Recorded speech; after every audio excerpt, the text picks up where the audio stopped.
Good morning. कैसे हो? आशा है आप अच्छे होंगे और आप हमारी वीडियो कंटिन्यू देख रहे होंगे।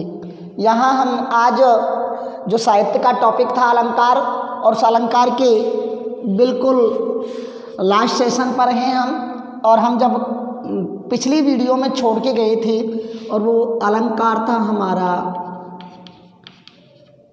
व्यतिरेक अलंकार।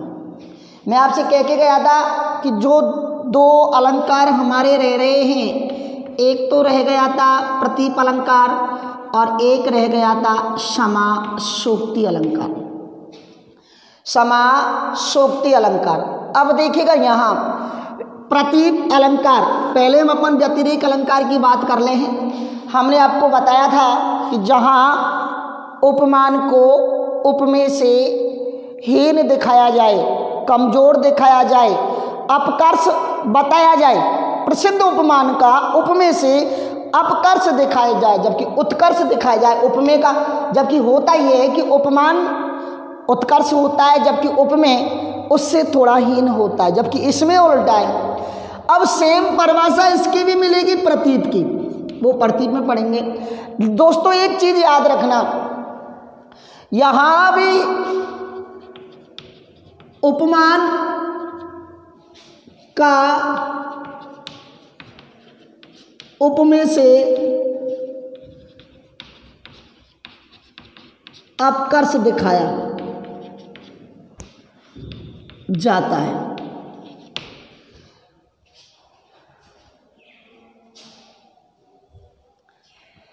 व्यतिरेक में उपमान का उपमेय से अपकर्ष दिखाया जाता है और उसमें एक चीज है और कारण सहित, यानी इसमें इतना ही अंतर है। जब हम व्यतिरेक पढ़ लेंगे तो प्रतीप समझ में आ जाएगा, प्रतीप पढ़ लेंगे तो व्यतिरेक समझ में आ जाएगा। सेम है कि उपमान का उपमेय से अपकर्ष दिखाया जाता है। अपन तो यूं लिखें कि जब कारण सहित अगर उपमान हमें अपकर्ष दिख रहा है तो उसका कारण क्या है? कारण सहित प्रसिद्ध उपमान का उपमेय से अपकर्ष दिखाया जाता है। और केवल यहाँ तो तुलना होती है साहब, तुलना, और तुलना में उपमान जो है उपमेय से श्रेष्ठ होता है। तुलना में उपमान जो है उपमेय से श्रेष्ठ नहीं होता, और ऐसे इसमें भी नहीं होता। लेकिन इसमें तो दिया गया है कारण और इसमें कोई कारण नहीं दिया होता। प्रतीप में केवल और केवल उपमान को उपमेय से हीन बताया जाता है, कोई कारण नहीं दिया जाता। जबकि व्यतिरेक में कारण सहित बताया जाता है कि उपमान जो है उपमेय से हीन क्यों है, इस तरह से बताया गया है। तो हम कल व्यतिरेक अलंकार पर थे। उदाहरण हम एक और लास्ट देख लेते हैं बस। देखो सर, जन्म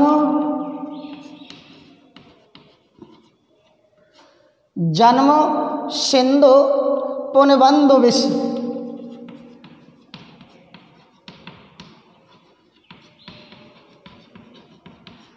जन्म सिंधु पुने बंध विष, दिन मलिन सकलंक।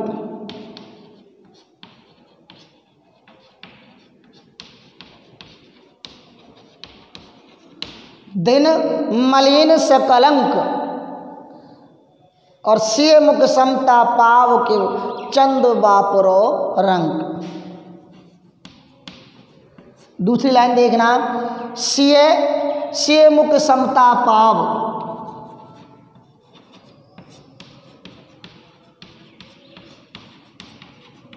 सिय मुख समता पाव के चंद बापरो रंग। देखो उदाहरण देखने अब कि जन्म सिंधु पुण्य बंधु विष, दिन मलिन सकलंक, सिय मुख समता पाव किम चंद बापरो रंक। यहाँ देखो चंद्रमा उपमान है यहाँ, और सीता जी का मुख वो है उपमेय है। देखना गौर से,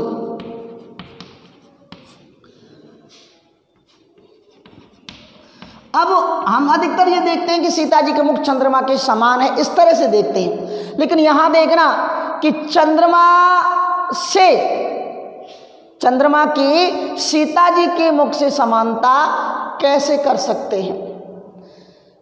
चंद्रमा से सीता जी के मुख की समानता कैसे कर सकते हैं? क्योंकि जन्म सिंह, जिसका जन्म सागर से हुआ है, जो जहर का भाई है और जो दिन मलिंक सकलंक, और जिस पर कलंक लगा हुआ है, वो सीता जी के मुख से कैसे समानता कर सकता है? तो यहाँ कारण दिए गए हैं कि उपमान जो है कैसे उससे तुलना नहीं कर सकता, उपमान उसको कैसे तुलना नहीं कर सकता। यहाँ सब क्या दिए गए? कारण दिए गए हैं। क्या दिए गए हैं साहब? कारण दिए गए। तो यहाँ कौन सा अलंकार है? व्यतिरेक अलंकार। कौन सा अलंकार है? व्यतिरेक अलंकार। अब देखें साहब आगे, जबकि अगर यही लाइन होती स्पेशल कि से मुख समता पाव किम चंद बापरो रंक, अगर यही होती लाइन तब इसमें होता प्रतीप अलंकार। कौन सा होता?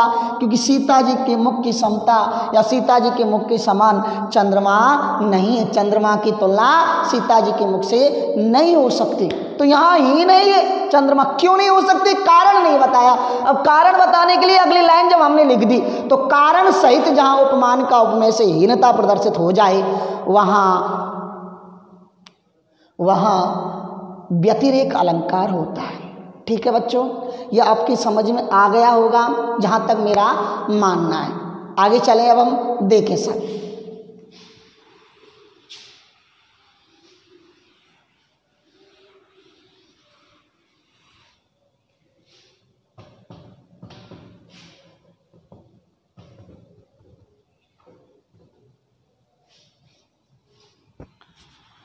अब देखें,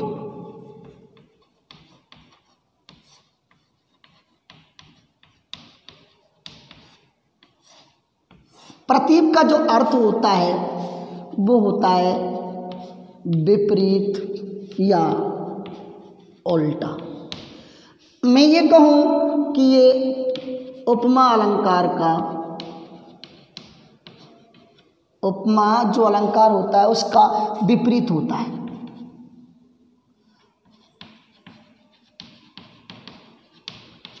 उपमा अलंकार का उल्टा है साहब। देखो कैसे कि वहाँ उपमा अलंकार में तुलना होती है, लेकिन जब तुलना करते हैं ना तो उपमेय को उपमान से श्रेष्ठ नहीं बताते, वहाँ उपमान ही श्रेष्ठ होता है, तब जाकर के हम उसकी क्या करते हैं? तुलना करते हैं। लेकिन यहाँ उपमा में अलंकार की तरह उपमेय और उपमान दो शब्द हैं। उपमेय जिसकी बात बताई जाती है या जिसकी विशेषता बताई जाती है, उपमान जिससे तुलना की जाती है। तो यहाँ उपमान को हीन बताया जाता है जबकि उपमेय को श्रेष्ठ बताया जाता है। अब देखिए यहाँ उदाहरण देखो, मैं ये कहूँ कि जहाँ उपमान को उपमेय से हीन बताया जाए, जहाँ प्रसिद्ध उपमान का उपमेय की तुलना में अपकर्ष प्रकट किया जाता है, वहाँ प्रतीप अलंकार होता। लिख लें,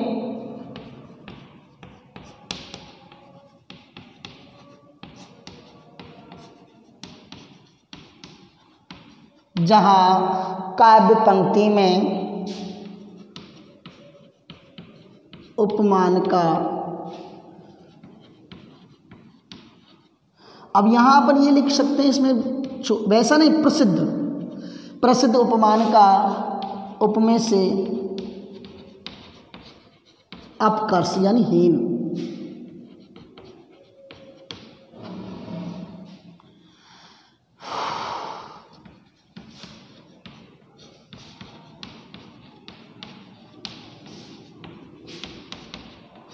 अपकर्ष प्रकट किया जाता है, वहाँ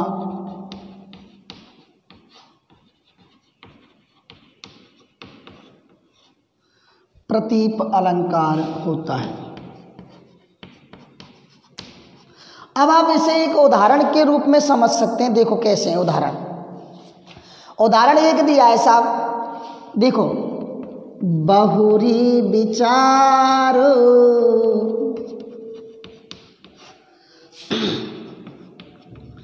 किन्हीं मन माही बहुरी विचार, किन्हीं मन माही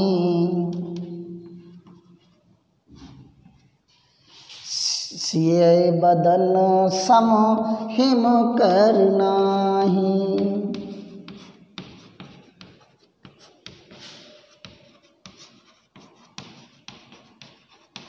अब गौर करना, इस उदाहरण में सम लगा हुआ है।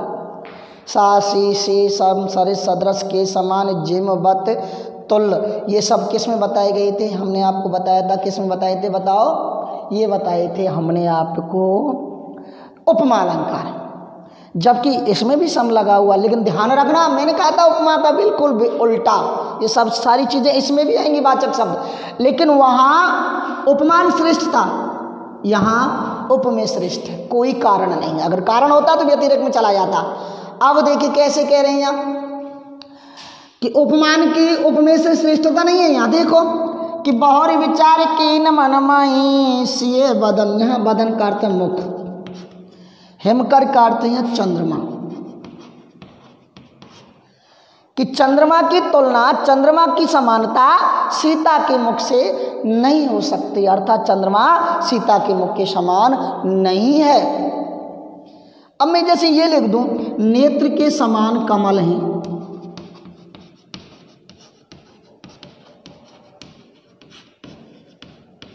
अब ऐसा होता कमल के समान नेत्र, तब उपमा में चला जाता, क्योंकि ये उपमान है। अब उपमान किसके समान है? उपमेय के समान। तो श्रेष्ठ कौन है? उपमेय। तो जहाँ उपमेय श्रेष्ठ है, उपमान श्रेष्ठ नहीं है। उपमान अपकर्ष है, उपमेय उत्कर्ष है। वहाँ हम कौन सा उदाहरण ले सकते हैं दोस्तों? ले सकते हैं हम प्रतीप अलंकार। क्या बता सकते हैं? प्रतीप अलंकार। उतारो और फिर उदाहरण लिखेंगे हम इसके।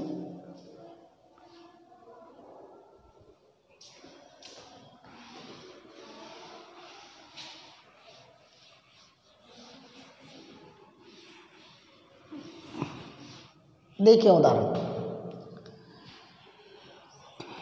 राधा मुख चंद्र सा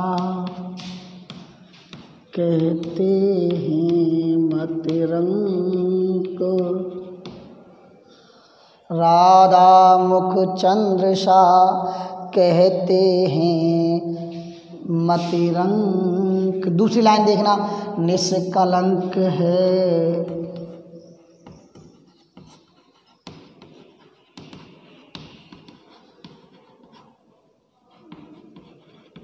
निष्कलंक है वह सदा उसमें प्रकट कलंक।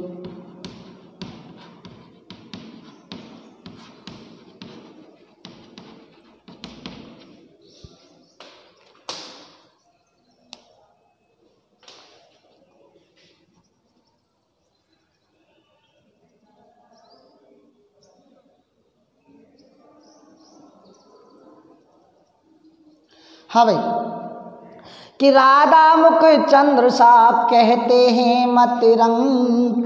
यहाँ मतिरंक का अर्थ आया है कम बुद्धि वाले।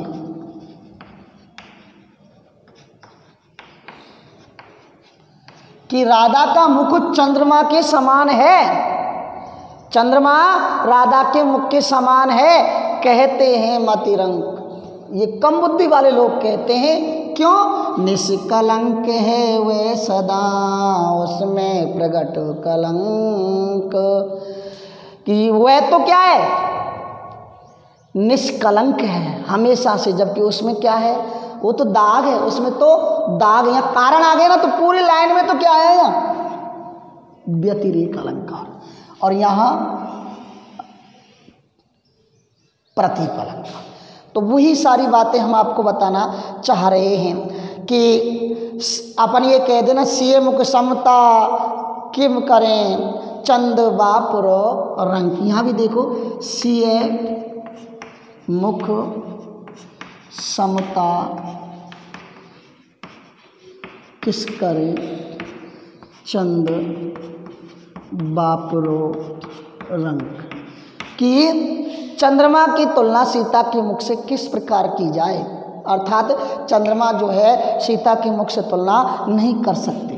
तो यहाँ प्रतीप अलंकार, क्योंकि चंद्रमा को हीन बता दिया गया सीता के मुख से, जबकि ये उपमेय है और ये उपमान है। तो यहाँ प्रतीप अलंकार का उदाहरण हो गया। समझ गए दोस्तों, आप समझ गए होंगे। अब हम लास्ट अलंकार पर ये चलते हैं।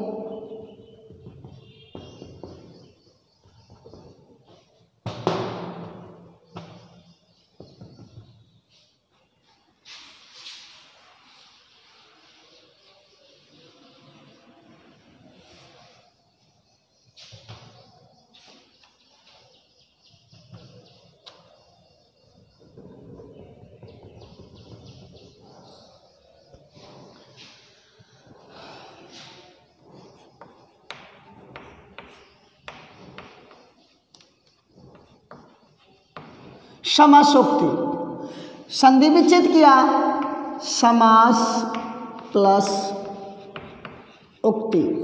उक्ति का अर्थ है कथन और समास का अर्थ है संक्षिप्त, अर्थात जहाँ संक्षेप में कथन कहा जाए। इस शब्द के अनुसार जहाँ संक्षेप में कोई शब्द कहा जाए, मैं यूँ कहूँ समासोक्ति अलंकार वह होता है जिसमें श्लिष्ट, प्रकृत और अप्रकृत, प्राकृतिक अप्राकृतिक दोनों में असंगत विशेषणों की बोधकता होती है। अर्थात यूँ कहें कि ऐसे विशेषणों का प्रयोग किया जाता है जिसमें प्रस्तुत और अप्रस्तुत दोनों बात एक साथ मौजूद हो जाती है। या मैं कोई एक बात लिख दूं कि एक के वर्णन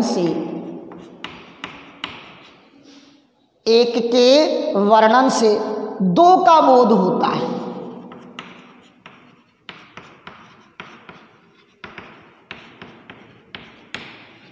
समासोक्ति अलंकार यानी हम बोध तो कर रहे हैं प्रस्तुत का बोध कर रहे हैं, लेकिन उस प्रस्तुत के बोध से भी हमें अप्रस्तुत का भी बोध हो रहा है। अप्रस्तुत का भी हमें क्या हो रहा है, बोध हो रहा है। सेम यूँ कहूँ अनुयुक्ति अलंकार,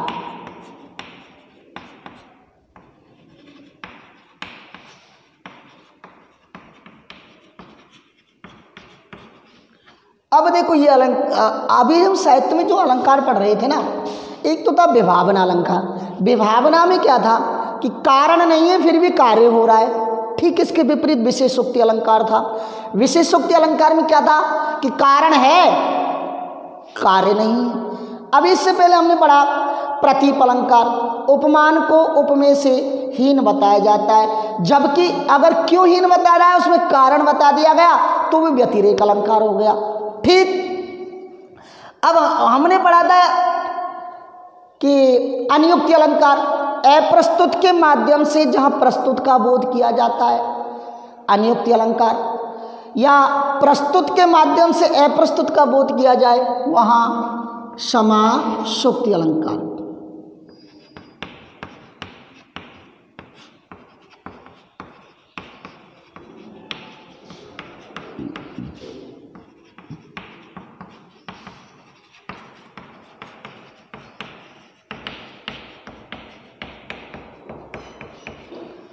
अब देखो हम जिसके बारे में कह रहे हैं उससे ही कह रहे हैं, लेकिन वो अप्रस्तुत का भी बोध करा रहा है, जबकि अनुयुक्ति में जिससे बात कह रहे हैं उससे ना कह करके दूसरे से कह करके उसको बोध कराया जाता है प्रस्तुत से प्रस्तुत का। यहाँ प्रस्तुत से अप्रस्तुत का बोध कराया जाता है। देखिए उदाहरण देखें सब इसमें। सिंधु सेज पर धरा वधु,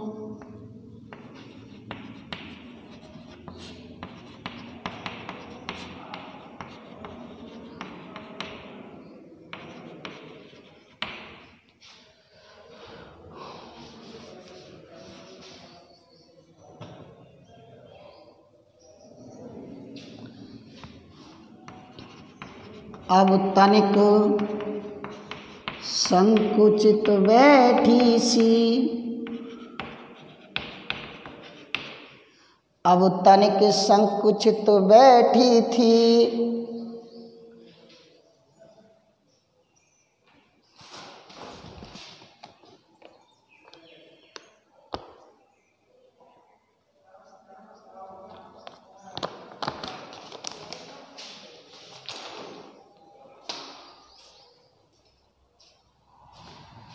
सिंधु सेज पर धरा वधु, अब तनिक संकुचित बैठी सी।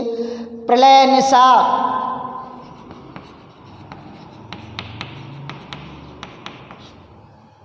प्रलय निशा,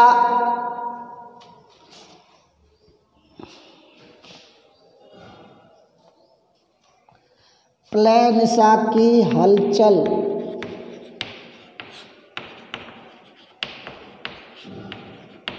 प्रलय निशा की हलचल स्मृति में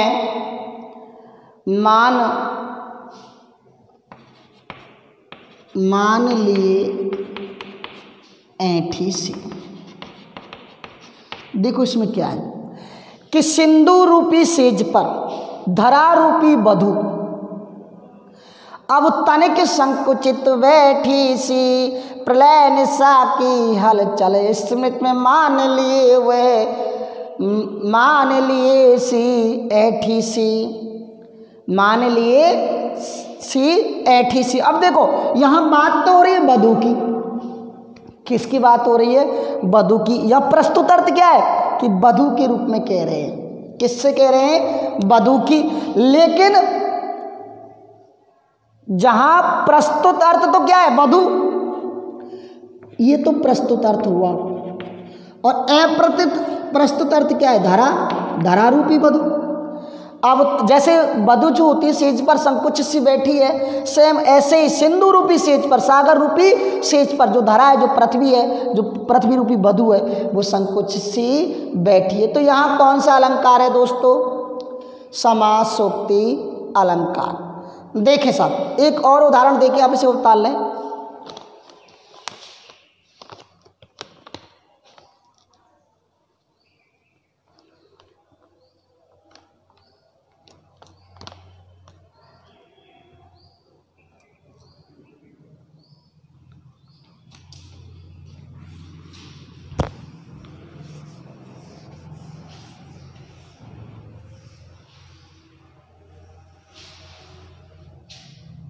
एक उदाहरण देखें, बन बन उपवन, लास्ट उदाहरण है आज का, कि बन बन उपवन छाया उन्मन उन्मन गगन,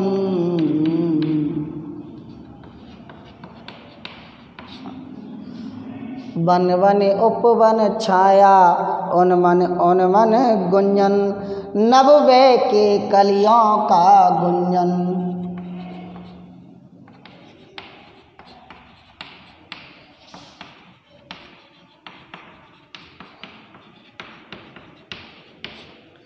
नभवे की कलियों का गुंजन।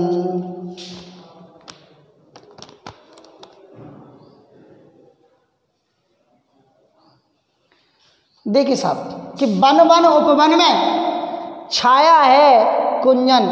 अब देखो यहाँ एक प्रस्तुत अर्थ क्या है? यहाँ भंवरा।